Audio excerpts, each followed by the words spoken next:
What? What? What the hell is this? Harumph. I didn't get a harumph out of that guy. Give the governor harumph. Harumph! You watch your ass. I see you shiver with anticipation. Let the show begin. Hey everybody, this is David Heretic coming at you with another edition of Reactions, Reviews, and Rants. And tonight, alright, coming back to Incubus, yes indeed, Incubus Fans FEELIN YOU. Come on now. Here we go. Before we go any further, for those of you who are feeling inclined to doing all the clicks and the likes and the bibbity boobity bop, do me a favor, before you do all that stuff, please watch the whole video first, okay? Give me a chance to actually earn those clicks and likes. Now, after the video's done, if you still feel like doing all those clicks and likes, then by all means, feel free to click away. This comes as a request from Cortico1988, and Cortico wanted to see me react to this song by Incubus called Sick, Sad Little World. Now, have I heard this song before? No, I have not. To the best of my knowledge, this does not resonate with me in any way, shape, or form. However, there's always a possibility I may have heard this song in passing and I just don't realize it. So as always, if I start listening to the song and I suddenly go, wait a second, I've heard this song before, I'll let you know. That's the truth. You know me, I'm gonna be honest with you guys. Let's see, this was posted by Incubus TV, all right? And the video has 660,000 views. It'll get you there. Other than that, there's really nothing else left to say. Link to the original video will be down below in the video description for your viewing pleasure at your leisure. Let's get started. What do you say? Are you ready? Are you ready?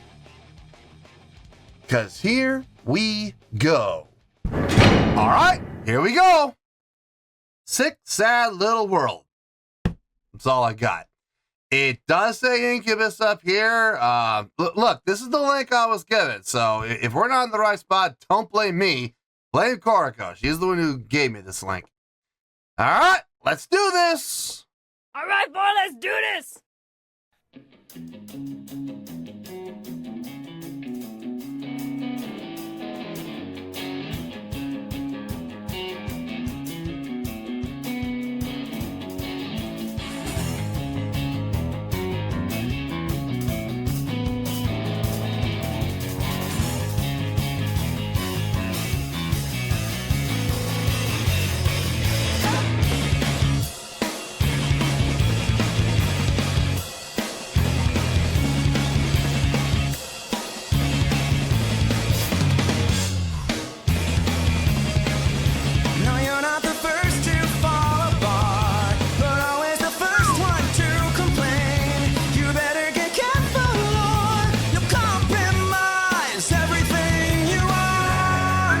Man, 16th doesn't this tempo. The world is a drought when out of love. Put you to halftime feel nice. Back to us for all of the above. I'm making a choice to be out of touch. Leave me be, he said, he said, he said. Leave me here in my start craving sick, sad little world. Leave me here in my start craving sick, sad little world. Ha.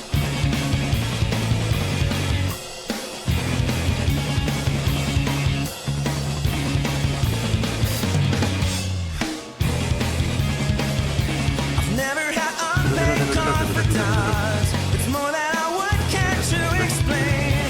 But I have an open door policy when it comes to play. The world is a joke when out of love.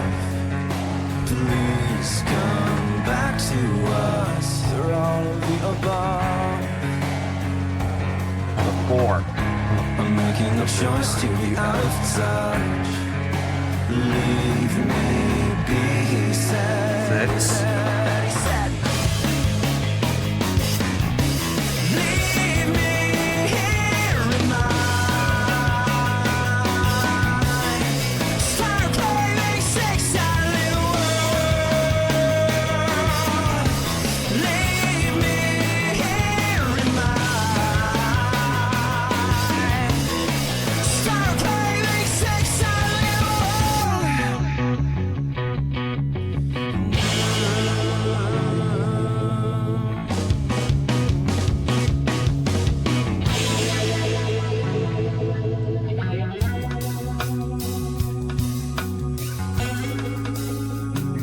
I like the cross-sticking pattern. That's nice.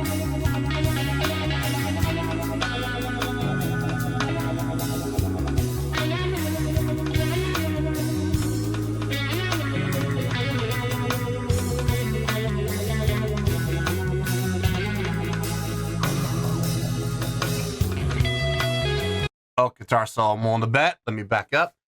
Okay.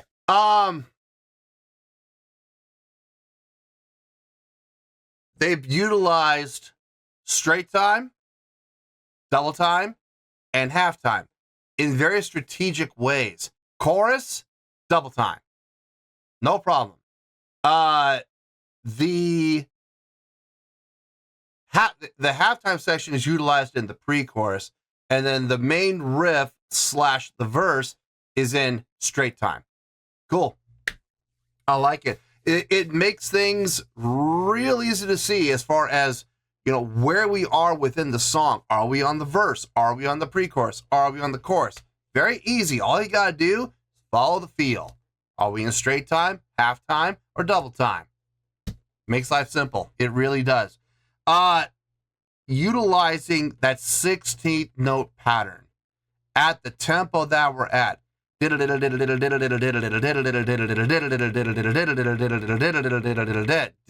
man. Woo. That,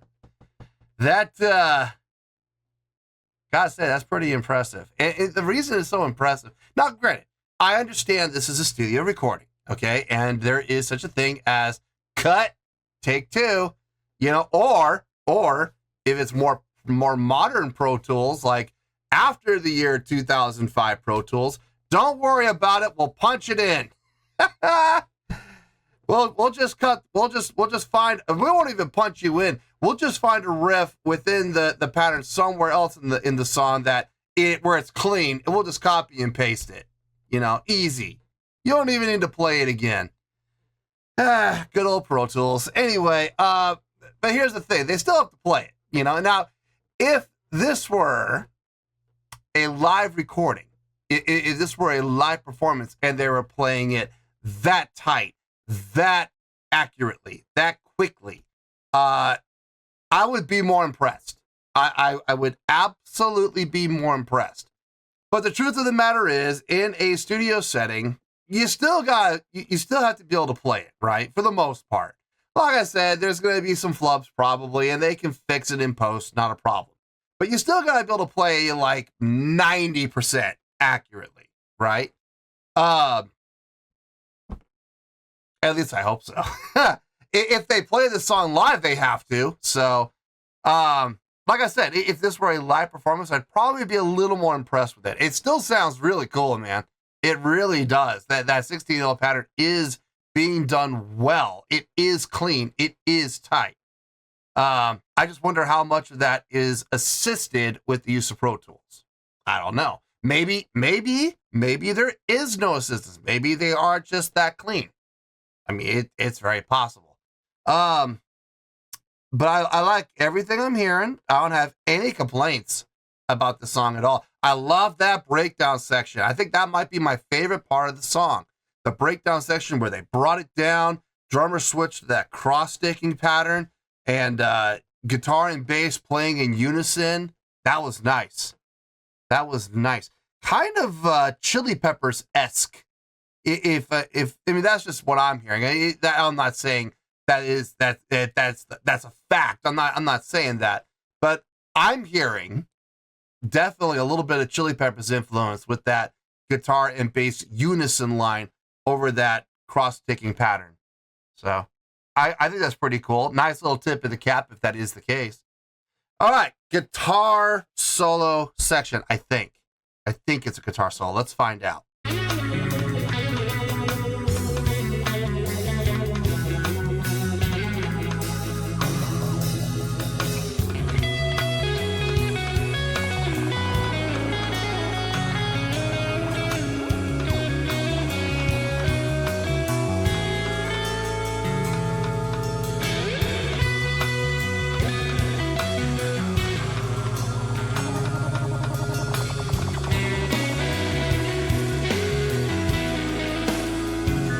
315151 315151 71.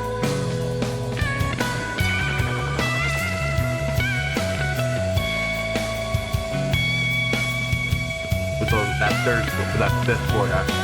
Bow, bow.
Little decelerando there to finish it out.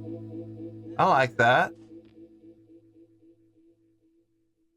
I like how bass and drums laid out and let the guitar just take over the rhythmic work as well as the notational work.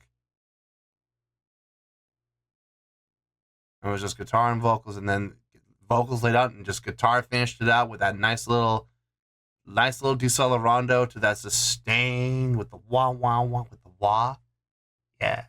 Yeah. I like it. I like the direction of that ending. Very fitting. Very fitting for the song. Stark contrast to what we just heard with that double time feel. But yet, I know it's a very stark contrast, but it all works out. It does. It does sound good. It sounds like it belongs. Honestly, there's no question marks there. How long is this song anyway? I didn't even look. 6:23, really? Huh. Okay. 6:23, huh? You say so. Let me get my thoughts together. I'll see you in the review, and we'll talk about it. Well, there you go, folks. That was Incubus with Sick, Sad Little World. This was a request from Cornico 1988. All right. I'm going to do my best to keep this as short as I can, but there's quite a few things to discuss here. So let's get to it, shall we? On a scale of 1 to 10, I'm going to give that an 8.8. Yep, 8.8. I feel good about that score. Let me tell you why. Why? Okay, first things first, an 8.8. What does that mean? Well, an 8.8 would translate to a great scale rating because overall, I think this was a great song. This would also get 4 out of 5 stars and an A letter grade. Yes, an A. So there you go, an 8.8, great scale rating, 4 out of 5 stars, and an A letter grade. Now, how did I come up with that score? So glad you asked. This song had it all. There was a lot of different flavors in this song, and somehow they made it all come together and work in ways that you just did not see coming. The utilization of all 3 feels, the way that they were utilized. The number one, it showed great diversity. The number 2, very strategically used. Let's assign, straight time to the verse and to the main riff. Let's assign the halftime feel to the pre-chorus, and let's assign the double time to the chorus. You know what you just did there? You made it pretty much, and I'm not saying this to be rude. I'm not saying this to be insulting. I'm not pointing the finger at any one individual here. But I'm going to also say that if you feel like I'm pointing the finger at you, well, maybe there's a reason for it, possibly. I'm not saying there is, but there is definitely a possibility. They made the song idiot-proof. They really did. I mean, they made the song so slick and so well designed that you can't help but recognize where we are in the song at any given point. Here's the verse. It's in straight time. It's real easy to find. We got that laid back feel. Well, guess where that is? That's the pre-chorus. And that leads us in beautifully into this double time feel for the chorus with the snare on the 1, 2, 3, 4. It on the downbeat and just driving and pushing that song home. Great job. Great job. I was already sold about halfway through the song. I was already sold.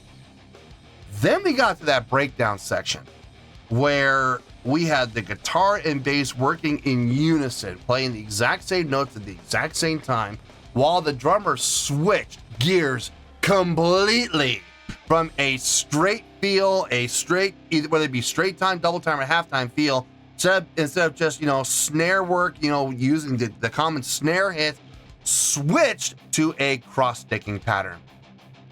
A relaxed feel cross-sticking pattern. Man, did not see that coming. That was a real nice surprise, and I'm going to be perfectly honest here, folks. That was my favorite part of the whole song, was that breakdown section. Coming from me, that's a bit odd. I'm usually more about the energy and the drive, and we didn't have it in that section. It was very relaxed, but I think it's because it was such a stark contrast to everything that we had heard up to that point. I think it was nice to have that little bit of a breath and, kind of like, okay, take a breath, take a breather, catch your breath, and get ready for the next round. Well, for the next round, we had a guitar solo.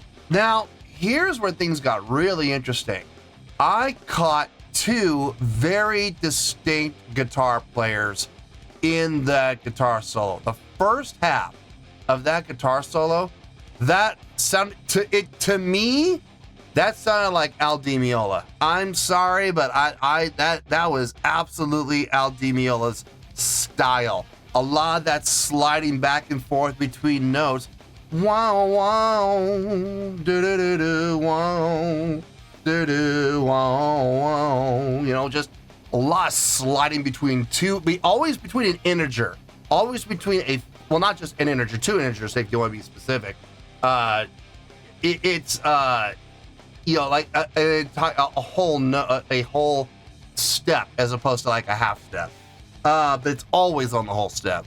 And then transitioning, and here's the thing, the transition happened as a blend.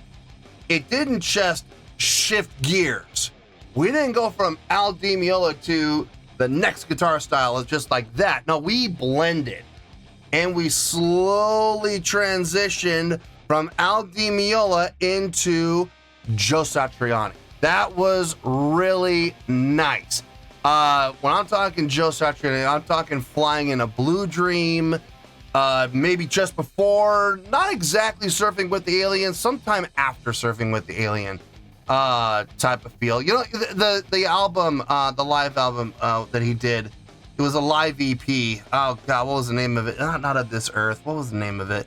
It had Ice Nine on it. It had Hordes. God, what a great live recording of Hordes of Locusts on it. I forgot. I think it was Dreaming Number 11. I think it was Dreaming Number 11 was the name of the EP. That era, that style, where he was in the process of writing Flying in a Blue Dream. Very much that style of Satriani type playing. It was really nice to hear that evolution, that blending. It didn't just shift gears. Really nice guitar solo. Very, very nice guitar solo. And then the way we ended the song, we came out of it back into it was a chorus, but it was a very stripped down chorus. No drums at first. So when the drums came in, we came in at that double time. That was nice. And then the ending, not at all what I was expecting, with the bass and the guitar laying out. I'm sorry, not the bass and the guitar. Bass and drums laying out, and just vocals and guitar taking over the rhythmic pattern. That was really well done. Did not see it coming. It was a great job. And the end, the way they did it, vocals cut out and guitar keeps going with a slight decelerando. Hold it and let it just resonate out on its own. No tapered, linear fade. No big accented final chord, big. No. Very subtle. Very subtle, which I think this song needed. I think the song needed that subtle ending. I really enjoyed the tune as a whole. The bass work during the guitar solo, I was really focusing and following on the bass line. Once I found it, I locked into it. I didn't have to think about it anymore. But the 3-1 was it 3-1 3-1 5-1 5-1? I think is what it was. 3-1 3-1 5-1 5-1 3-1 5-1 after that, and then the bar chord. No, it was 3-1-7, then the bar chord, I think. It was an interesting bass pattern. It was, and it took me a little while to figure it out, but once I figured it out, it was really easy to lock into, which allowed me to focus more on the guitar solo, which I was really happy about. Vocally, that's the only thing I didn't want to talk about was the vocals so far. Vocally, everything he sang sounded just fine. Everything he sang fit. Nothing stuck out like a sore thumb. Nothing I would say was all that impressive about what he did vocally, but everything he did fit the song like a glove. And I'm going to be honest with you, folks. I think if he had done more and he had tried to be more impressive, which I think he can do, I think it might have taken away from the song as a whole. So what he did fit the song just fine. I have no issues with the song at all. It's a great tune. It's a well-constructed tune, well-thought-out tune, well-executed tune. I'll tell you right now, if I had seen this as a live performance, and the live performance held up the standard, they checked off all the boxes, and they played this song cleanly in a live setting, I'm going to be honest with you, I would have been more impressed. Pro Tools is what Pro Tools is. How much of the cleanliness in this song was organically them? I'm willing to bet at least, it's got to be at least 90%. I mean, I'm sure there was some dirt here and there, and they either had to punch in and re-record it, or the engineer just copied and pasted just to save time. I don't know, but I mean, they still got to be able to play those 16th note runs, and that was tight, man. Those 16th note patterns that they were playing were super tight. In a live setting, I think I would have been more impressed as long as they had done it as cleanly as they did on the album. So, and I'm not gonna lie, folks, I had this at about an 8.7. I did bump it up to an 8.8. And the reason I did that, I have said this many times in the past, when it comes to long songs, if I'm entertained, if I'm enjoying myself, if I'm having a good time, if it's well written, well constructed, everything makes sense.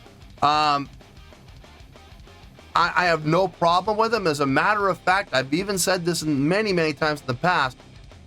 I will even on occasion, not always, but on occasion, I will bump it up just a tad because of the fact that they did keep me engaged. They did keep me entertained for, in this case, 6 minutes and 20, I think it was 6:28, or is there 6:23 or 6:28?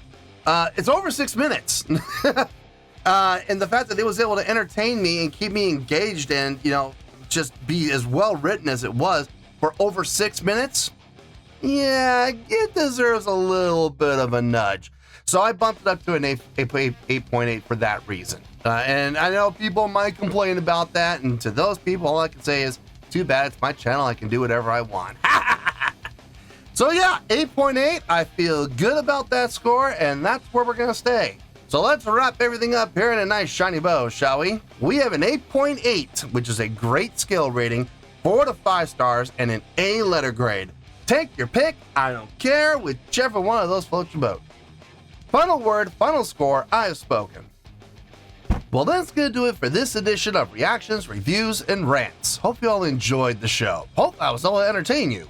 If I was able to put a smile on your face and brighten your day, I did my job, and I'm so glad I could do it. If you guys feel like joining the fan base, go ahead and click on that button down there. If you guys want to like the video, go ahead and like the video. If you guys want to ring the bell, go ahead and ring the bell.